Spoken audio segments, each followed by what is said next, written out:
करण्याच्या मार्गावरती आहेत. थोड्या याच्यासाठी त्या कार्यान्वित होऊ शकलेल्या नाहीत. नक्की काय कारण आहे? हे बघा, जळगाव महाराष्ट्रामध्ये 26,000 योजना पूर्ण झालेल्या आहे.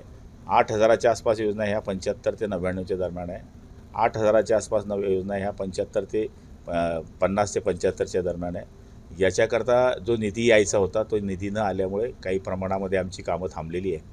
राज्याने जवळपास आम्हाला 4,800 कोटी रुपये दिले स्वनिधीतून. म्हणजे राज्याने आम्हाला पैसे दिले नाही असं म्हणता येणार नाही. राज्याने आम्हाला पैसे दिले, पण केंद्राचे जे पैसे यायचे होते ते पैसे येऊ शकले नाही. फक्त 12 कोटी रुपये केंद्राकडनं मिळालेले आहे.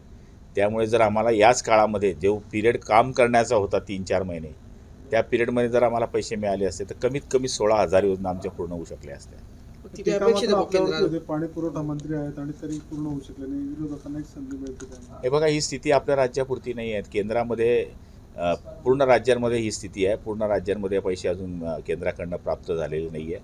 राज्याने आपल्या परीने पैसे दिलेले आहे. अजूनसुद्धा मुख्यमंत्री प्रयत्नशील आहेत आणि त्यांनी कॅबिनेटमध्ये सुद्धा परवा सांगितलं की आपण केंद्राशी बोलूया. आणि मला तरी खात्री आहे की येत्या 2-4-8 दिवसामध्ये काही पैसे मिळाले तर आमच्याकडे अजूनही 1.5 महिन्याची संधी आहे.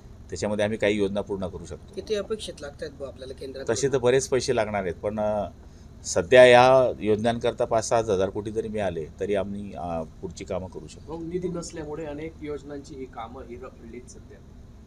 मी तेच म्हणतोय की निधी आतापर्यंत आम्हाला मिळाला, पण यावेळेसच आमचा निधी मिळालेला नाही आहे. राज्याचा मिळाला पण केंद्राचा थांबला आहे.